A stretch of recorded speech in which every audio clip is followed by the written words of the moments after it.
आमर प्रथम प्रश्न को गाइडलाइन अच्छी जड़े सरकारी कर्मचारी सेम डे रे सेम समय रे सरकार को से दिन दरमा लगा सहित पुणी ट्रेनिंग रे नब नंबर 1 नंबर 2 जहाँ आपण मैंने जानते बर्तमान जीपीडीपी जहाँ आम ललित भाई कहते जे एसडीजी कथा आप जानते सस्टेनेबल डेवलपमेंट गोल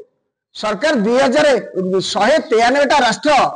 2015 रु 30 भितर चिंता कले जे सस्टेनेबल डेवलपमेंट गोल हम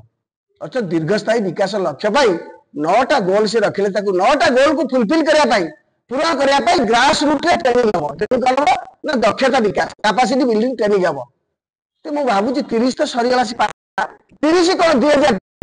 बोधे 2090 मसीहा हेल्ले सर ना जदि ये कार्यक्रम चली तेणु आपण माध्यम आम अनुरोध करुचु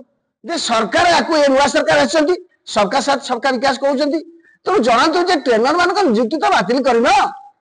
सरकारी कर्मचारी मान द्वारा ट्रेनिंग करने जाऊँ एम कौन करेंगे पुनर्बार सरकार पाखे नवेदन रखा चाहबू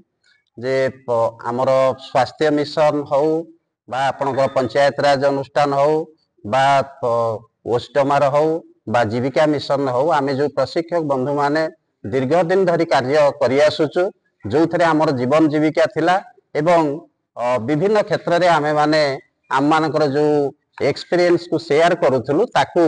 जो 2020 मसीह सरकार चंचकता करी बा प्रशासनिक स्तर जो अवहेला कराई ता प्रति ध्यान दियंतु एवं माननीय मुख्यमंत्री विभागीय मंत्री महोदय ए प्रति ध्यान देकरी आमर समस्त विभाग रे जो प्रशिक्षक माने थे केवल प्रशिक्षक मान नहीं समस्त प्रशिक्षण ग्राम स्तर रे ब्लॉक स्तर रे जिला स्तर रे करा जाऊ एवं जिला स्तर रे गोटे प्रशिक्षक मानकर गोटे केंद्र स्थापन करा जाऊ केवल प्रशिक्षित प्रशिक्षक मानक नहीं प्रशिक्षण कार्यक्रम करा जाऊ एवं जो माने सेमानकर मौलिक कार्य जो माने सेवा दबा कथा आयुष ट्रैक्टर अन्य मानक सेमानक मौलिक कार्य विरत न करा जायकरी सेमानक प्रशिक्षण अंशग्रहण करिवार सुजोग न दिया जाऊ एवं आशा मानकर सपोर्टिव सुपरविजन सहित मध्य आम मानक